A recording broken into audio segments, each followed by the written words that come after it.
Action. Astonishing. Adventure. The coolest heroes. The bravest heroines. And the most outrageous villains. Too tough for TV. In the universe. DC Comics. Read them and love them. Hello everyone and welcome back to another great episode of the amazing Atari Aficionado. So, I told you and I promised you that I would talk about them, and I'm finally here. So I'm diving on into it. I am talking about Atari Force mini comic books for the Atari 2600. So, real quick disclaimer, I know that there is officially 5 issues, and unfortunately I only have the first 3. So if I do happen to come across issues 4 and 5, which are the harder ones to find, I will definitely do videos on those. But I didn't want to wait any longer on collecting them versus doing a video, because I was just like, I'm excited to have these and I want to show them off. But today's episode was just a general kind of talk about them. I'm going to flip through them, show some pictures of them, and overall just kind of give you all a little bit of an introduction to Atari Force if you're not familiar with them. So, let's just start with issue 1. This started back in 1983. This was a collaboration between DC and Atari, of course. And this obviously does involve superheroes or people with superpowers, sort of like the X-Men. But they don't look all crazy like the X-Men. But it is a team of superheroes, maybe more similar to the Avengers. And they are called, if I remember correctly, Advanced Technology and Research Institute is what the ATARI stands for. And this was, it was consistent writers, I believe, if I did my research correctly. Let me take a look here. Yeah, they were all created and written by Jerry Conway and Roy Thomas. And the overall, the art was by Ross Andrew, Dick Giordano, and Mike DiCarlo. Hopefully I said those last names correctly. And I don't think that they switched them. I think it was the same guys for every issue back in 82, 83 is when they were released. And just as you saw in a previous episode, these would have been released with video games like Defender, and other ones like that. I think Berserk might have been one. I don't have them all memorized, but there was 5 issues in total, so they came with 5 separate games. And as time went on, they did begin to introduce and or advertise for upcoming series. So like the Swords Quest series got comics, and as you saw in a previous episode, Yar's Revenge got a series.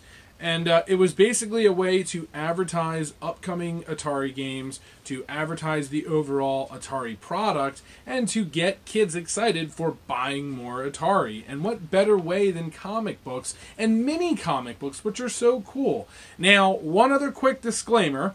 There was another official that came in, well, another series. I'm getting ahead of myself. So excited. But there was another Atari Force series that did run, still with DC, same name, of course, but it was in the conventional comic book format, so it would have been in the bigger version, and that did sell at like newsstands and media markets and, you know, various places, you know, bookstores, whatever, anywhere that sold comic book stores and things of that nature. So anywhere that sold comic books, you would have found those. But these ones in particular would have only been found inside of a box, you know, in an Atari video game box. Because, you know, it was essentially made for, you know, selling Atari games and kind of giving backstory. From what I've read of some of the spoilers, you know, it does kind of talk about different games, or at least give plots to different games. And let me just stop and say for a minute, how awesome is that? You open up the second page, and it's a friggin' tower that is shaped like the Atari symbol. I mean, how insane. And even funnier, now that it's 2020 and there's rumors of an Atari, what was it, a casino being built, I wonder if they're actually going to do that. Like, I wonder if they're going to make the casino shaped like the Atari logo.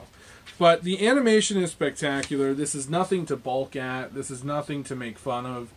This is legit comic books. I mean, these are thick comics. This is thicker than some comics I've bought from the newsstand recently. I mean, you are getting your money's worth. Uh-oh, spoiler! Showing the end of the comic there.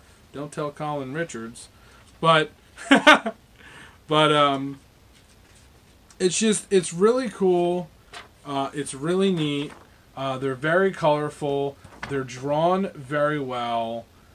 You really need to give a lot of credit to the artists because they took a lot of time and effort to do these. And for me, it's not about the worth. It's not about the rarity. But it's just neat to own these because they're lost to time. This is not something that you're going to find a digital version of. If you do, that would be awesome. I really hope that there's someone out there that is digitizing these long-lost pages and papers and stuff because, you know, as you all know, we are now officially in the digital age. You know, sure, there's always going to be certain paper things, you know, but things like this just don't really exist anymore. There's no reason for there to be a video game comic book or a comic book given to you with a video game. Imagine, you know, the new Xbox coming out, you know, or the new PlayStation system coming out, and imagine them giving comic books with their games. That would never happen. That would absolutely never happen. And if it did happen, you wouldn't be getting stuff like this, you know.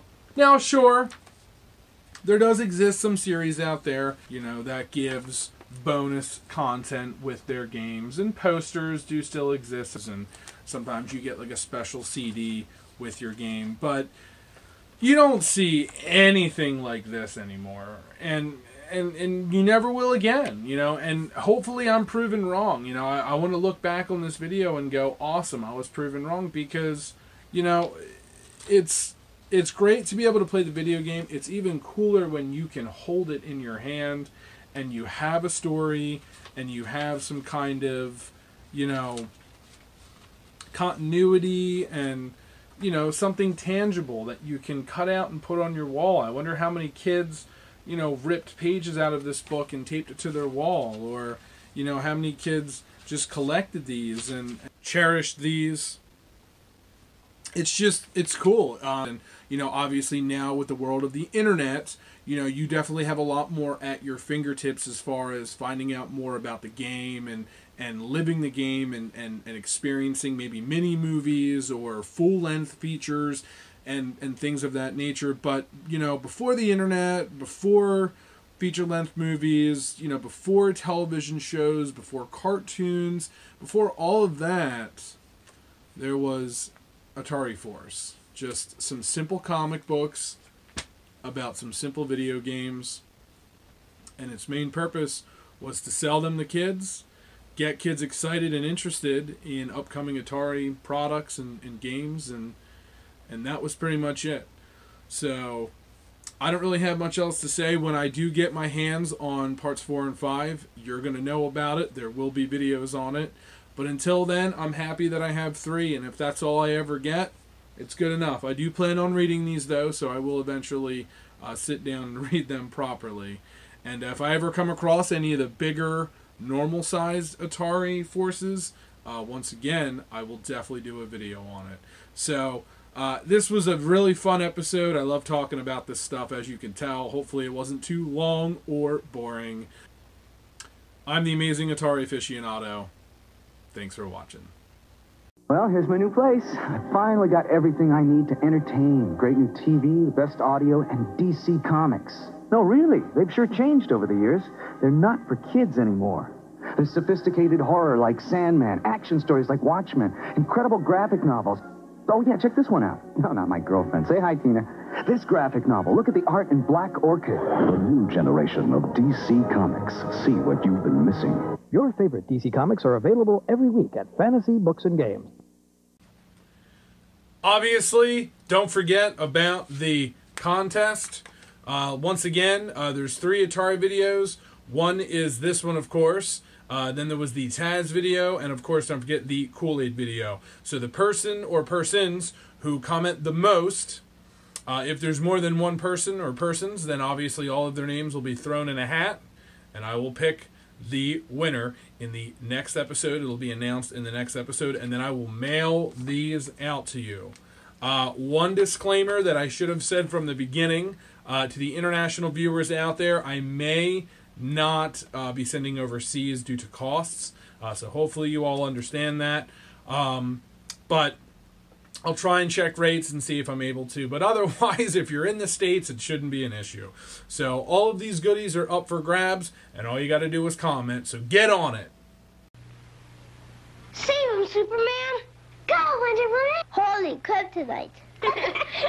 You can follow the adventures of these superhero characters in 4 new Superheroes mini comic books, one in each specially marked box of Post Fruity and Cocoa Pebbles rice cereal. Watch me trick Fred out of his pebbles. Fred, want to learn yoga? Sure. Okay, now close your eyes. Bonnie, my pebbles. Guess I double-crossed you, Fred. Post Fruity and Cocoa Pebbles cereal. Delicious part of a nutritious breakfast.